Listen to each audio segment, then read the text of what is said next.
Next వచ్చేసి ఏ ముఖ్యమంత్రి కాలంలో ఎన్టీ రామారావు గారు తెలుగుదేశం పార్టీని నెలకొల్పారు అని చెప్పేసి అడిగాడండి. ఆప్షన్స్ వచ్చేసి ఆప్షన్ 1 టంగుటూరి అంజయ్య, ఆప్షన్ 2 కోట్ల విజయభాస్కర్ రెడ్డి, ఆప్షన్ 3 భవనం వెంకట్రామరెడ్డి, ఆప్షన్ 4 జలగం వెంగళరావు. ఎవరండి? ఆన్సర్ వచ్చేసి మన యొక్క భవనం వెంకట్రామరెడ్డి అండి. ఈయన మనకి ప్రధానంగా 1984 ఫిబ్రవరి 24 నుంచి అదే 1984 సెప్టెంబర్ 20 వరకు కూడా 7 నెలల పాటు ముఖ్యమంత్రిగా పనిచేశాడండి మన యొక్క ఆంధ్రప్రదేశ్ రాష్ట్రానికి.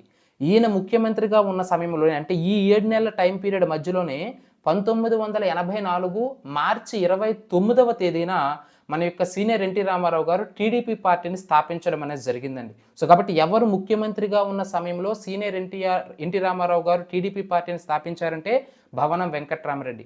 భవనం వెంకట్రామరెడ్డి యొక్క ఇంపార్టెన్స్ ఏమిటంటే శాసన మండలి నుంచి ముఖ్యమంత్రి అయినటువంటి మొట్టమొదటి వ్యక్తి అండి. శాసన మండలి నుంచి ముఖ్యమంత్రి అయిన మొట్టమొదటి వ్యక్తి భవనం వెంకట్రామరెడ్డి అనే విషయాన్ని మీరు ఇక్కడ గుర్తుంచుకోవాలి.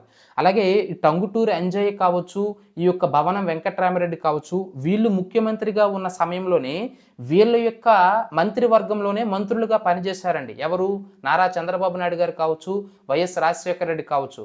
సో వీళ్ళ కాలంలో అంటే టంగుటూరి అంజయ్య, భవనం వెంకట్రామరెడ్డి కాలంలో మంత్రులుగా పనిచేసిన వీళ్ళే తరువాత కాలంలో ముఖ్యమంత్రులయ్యారు. 1994లో చంద్రబాబు నాయుడు కావచ్చు, మరలా 2014లో మరలా చంద్రబాబు నాయుడు గారు కావచ్చు, 2004లో ఎవరండి? వైఎస్ రాజశేఖర రెడ్డి కావచ్చు, వీళ్ళందరూ ముఖ్యమంత్రులు అయ్యారు కదా.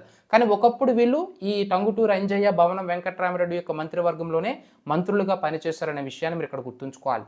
ఇక్కడ మనకు కావాల్సిన ఆన్సర్ ఏమిటంటే భవనం వెంకట్రామరెడ్డి. ఇతనే ముఖ్యమంత్రిగా ఉన్న సమయంలోనే సీనియర్ ఎన్టీ రామారావు గారు 1984 మార్చి 29వ తేదీన టీడీపీ పార్టీని స్థాపించారనే విషయాన్ని మీరు ఇక్కడ ప్రధానంగా గుర్తుంచుకోవాలి.